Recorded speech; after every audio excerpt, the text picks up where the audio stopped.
আসসালামু আলাইকুম। আজকে একটি এমন ইম্পোর্টেন্ট আ পয়েন্ট নিয়ে কথা বলতে চাই। সেটা আমরা ভাবি না। সেটা আমরা কখনো গুরুত্ব দেই না। সেটা আমাদের মাথায় আসে না। সেটা হচ্ছে আসলে আমাদের আ বাংলাদেশের আ আজ আমরা কাদেরকে সিলেক্ট করা উচিত? কাদেরকে আমাদের সালাম জানানো উচিত? কাদেরকে আমরা অনার করা উচিত সবসময়? কাদেরকে আপনারা বলেন তো? কমেন্টে লিখেন। কি মাথায় আসতেছে না?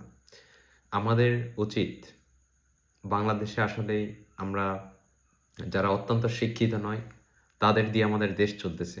তাদের নিয়ে আমাদের অর্থনীতির চাকা সচল আছে। আসলে যারা শিক্ষিত, তাদেরকে দিয়ে আমাদের দেশ আমরা বিগত দিনে দেখেছি আমাদের দেশ মাইনাসে গিয়েছে। আমাদের দেশের অর্থনীতি ইকোনমিক্স ডাউন হয়েছে। আর আমাদের যারা অত্যন্ত শিক্ষিত নয়, তাদেরকে দিয়ে আমাদের দেশ আ আফের দিকে চলছে। সো এটার মানে কি?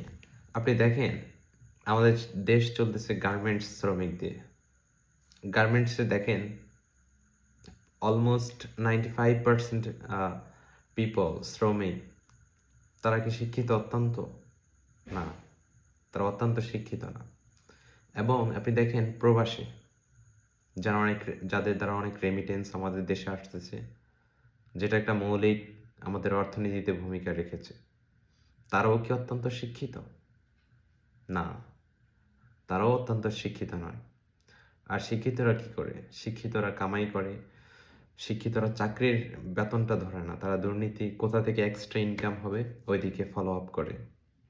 এবং আসলেই আমাদের টাকা পাচার করে তারা। দেখেন আসলে যেখানে আমাদের দেশের শিক্ষিতরা অনেক ভূমিকা রাখার কথা ছিল, যেখানে তাদের প্রশংসা করা আমাদের জন্য উচিত ছিল, সেখানে তারা প্রশংসার জায়গাটা রাখে নাই। প্রশংসার জায়গাটা রেখেছে আমাদের দেশের যারা অত্যন্ত শিক্ষিত না, যারা মোটামুটি মিড শিক্ষিত আরকি বলতে পারি। এজন্য আমি সালাম জানাই আমাদের দেশের কৃষকদেরকে, আমাদের দেশের শ্রমিকদেরকে, আমাদের প্রবাসী ভাই-বোনদেরকে। আপনাদেরকে আমাদের ডিডক্স লাইভ থেকে স্যালুট।